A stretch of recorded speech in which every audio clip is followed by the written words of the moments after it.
donc avec Sylvette Monnier on va faire une présentation à deux voix autour de différents travaux qu'on mène sur les signes de qualité. L'idée déjà c'est de vous dresser un petit peu un état des lieux des signes de qualité en tant qu'innovation organisationnelle en Occitanie et de voir après cette dynamique-là dans le temps et dans l'espace et de voir après de faire un focus sur les conséquences, les impacts que peuvent avoir cet engagement dans des signes de qualité.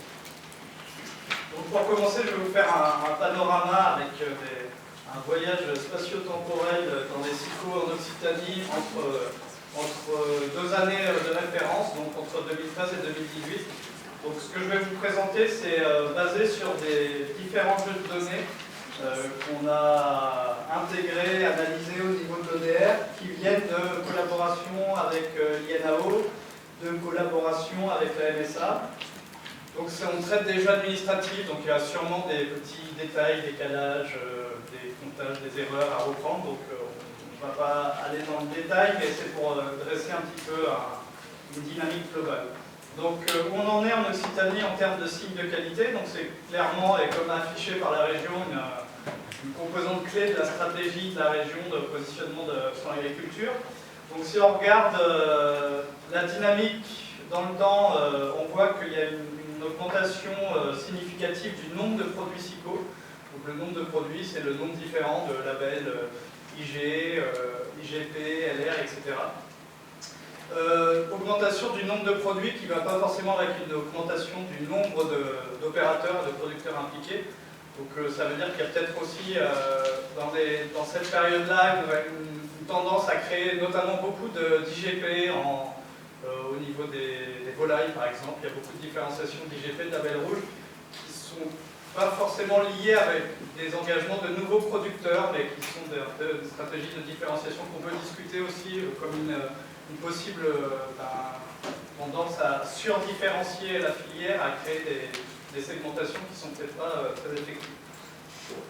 Donc globalement, en France, on a quand même une augmentation du nombre d'opérateurs sous signe de qualité, quand on regarde les agriculteurs ou l'ensemble des opérateurs impliqués, ce qui n'est pas le cas en Occitanie. Donc en Occitanie, ça veut dire qu'en gros, il n'y a pas de... Alors il y a une diminution, mais une diminution qui est plus faible que la diminution du nombre d'agriculteurs au total. Donc ça veut dire que le taux d'engagement des agriculteurs en Occitanie reste fort et même augmente un peu. Mais voilà, il n'y a pas de nouvelle dynamique qu'il peut y avoir au niveau France, parce qu'il y a peut-être certaines régions qui étaient moins engagées sur ces signes-là qui le sont devenus.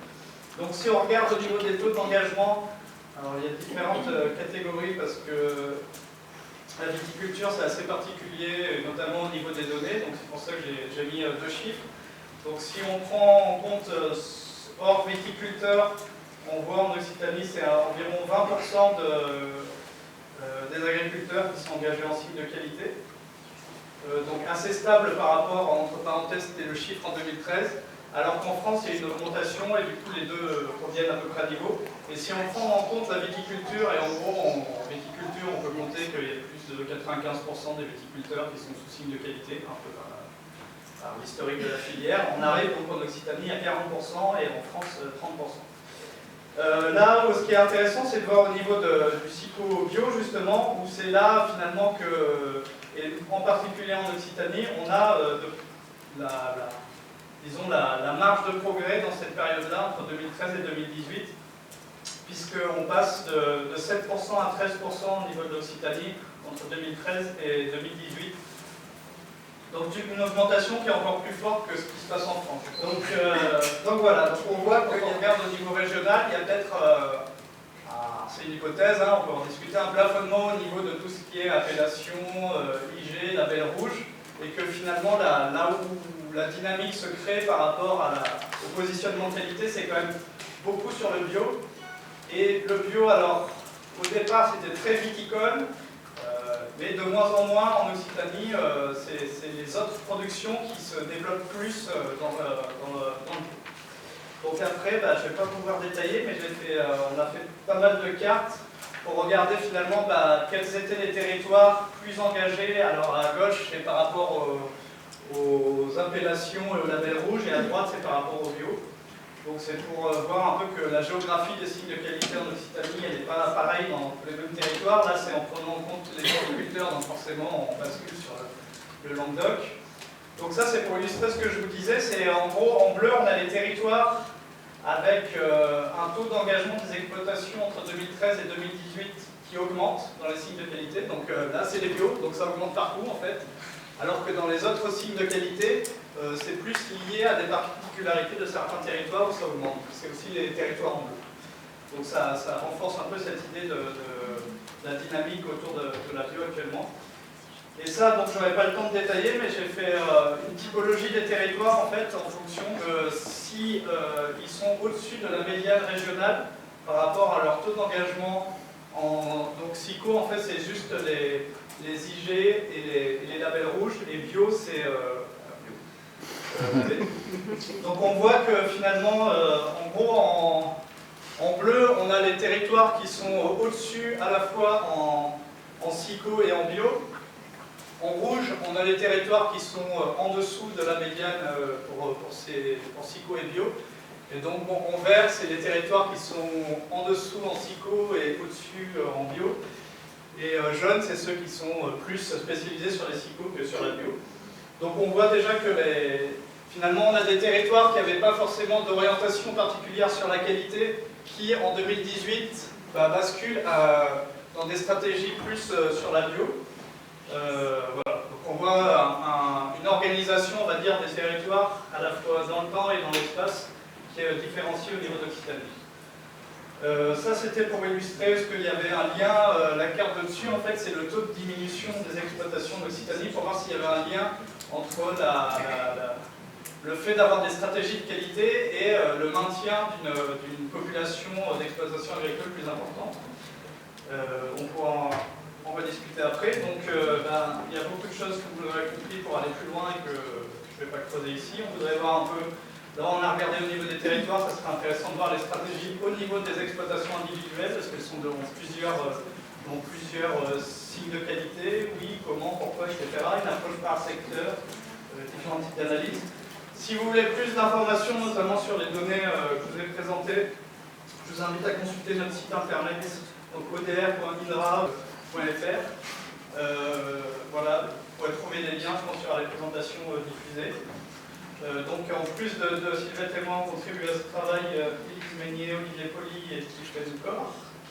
Et avant de passer la main, voilà, donc les SICO, pourquoi faire? C'est pour se différencier, ça c'est un peu classique. Un avantage différenciatif qui permet aussi des fois simplement pas forcément de développer de nouveaux marchés, mais aussi de survie des fois pour les exploitations. Ça permet aussi de s'organiser, ça rejoint ce que disait Pierre sur les éco-innovations, c'est-à-dire autour de cette organisation, finalement, ça va être le fondement d'autres formes d'innovation qui ne sont pas forcément liées à la qualité, mais ça peut être une assise pour travailler justement sur des innovations environnementales, etc. Et puis, voilà, maintenant je passe la main à Sylvette qui va voir un peu plus la question des impacts des SICO sur la durabilité des filières agroalimentaires. Les résultats que je vais vous présenter, on est situé dans un contexte plus général que l'Occitanie. Là, on a travaillé sur un projet européen donc, qui avait plusieurs objectifs, notamment autour des labels, notamment l'étude de la perception de ces labels par les consommateurs, l'impact des circuits courts sur les territoires ruraux, l'impact aussi des politiques publiques, les politiques d'achat des denrées alimentaires et ce que je vais présenter ici, l'étude de la durabilité des produits sous SICO. Et cette étude est faite par rapport aux produits conventionnels, non, qui ne sont pas sous SICO. Donc vous avez il y a pas mal de résultats, pas mal de papiers qui sont déjà disponibles, des rapports pour l'Europe sur le site du projet 5 ici. Donc nous, ce que nous avons étudié à l'ODR, c'est SICO et durabilité. Donc durabilité, on a, avec des collègues de Dijon, on a travaillé donc, sur les 3 piliers, l'environnement, le social fait par Dijon, et l'économie ici. Et chaque fois, on a défini plusieurs indicateurs. Sur le pilier économique, la question qu'on se pose, c'est est-ce que les SICO riment avec performance économique?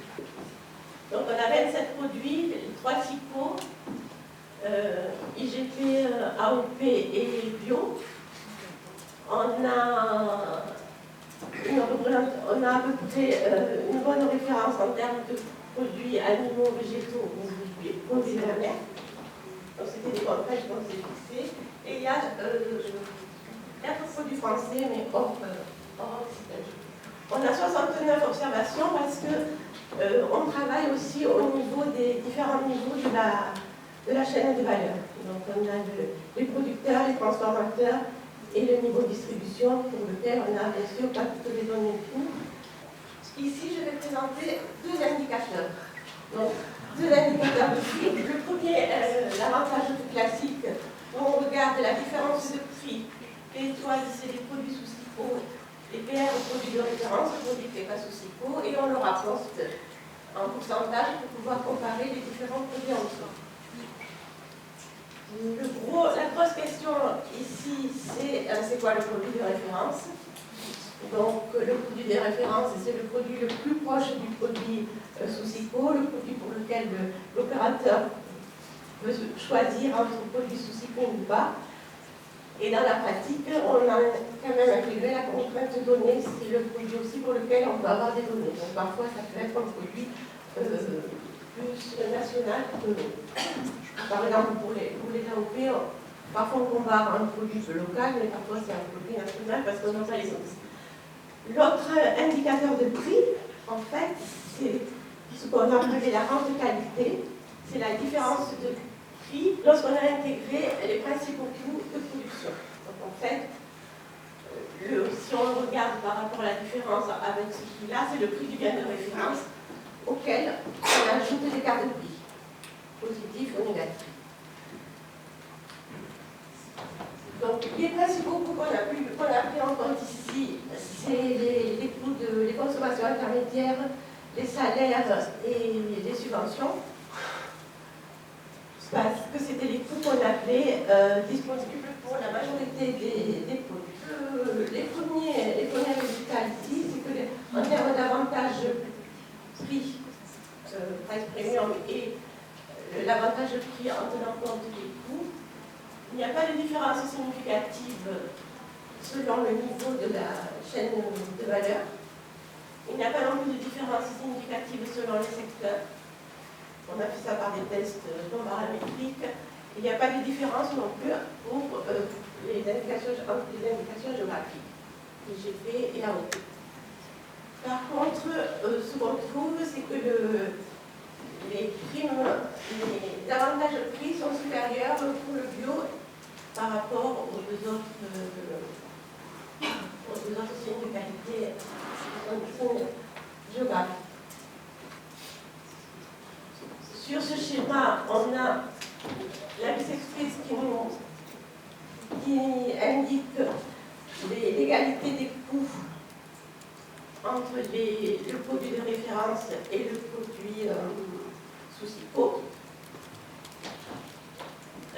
Donc ici, on a des coûts supérieurs, c'est donc la majorité des cas, on a des coûts supérieurs et on a quand même beaucoup de cas où on est assez près de l'égalité. Et le dernier schéma, donc c'est avec les médianes, voir quels sont les produits qui s'en tirent le mieux. On a dans le cadran supérieur, on a à la fois le price premium élevé et le net price premium fort, supérieur à la médiane. On voit que c'est principalement des produits bio, je veux dire, malgré le fait que les coûts sont supérieurs pour la majorité de ces produits. Justement sur les autres piliers donc, qui ont été étudiés par les collègues de Dijon, ils ont montré que l'empreinte carbone à l'hectare a un meilleur bilan pour le bilan des SICO est meilleur. À la tonne, par contre, le bilan l'empreinte carbone est comparable entre les deux biens. Au niveau des transports, c'est mieux pour les SICO. Ça s'explique notamment par le fait que pour les indications géographiques, c'est sur un périmètre plus réduit, même si on a des transports au niveau des exploitations. Au niveau des études sur l'eau, c'est un peu mieux pour les SICO.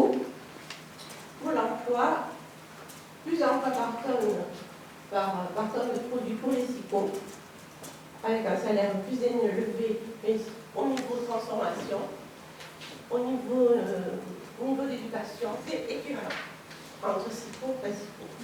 L'intérêt de ce travail, ça serait maintenant d'avoir une étude plus dynamique, notamment parce que le bio, ça bouge beaucoup, et le fait qu'en France et en Occitanie, le nombre de SIPO augmente, donc aussi on peut avoir des presses premium qui se réduisent. Donc ça, c'est un type d'indicateur qu'on peut très bien mener au niveau région et l'intérêt donc de suivre dans le temps et de comparer les différents SIPO. Merci.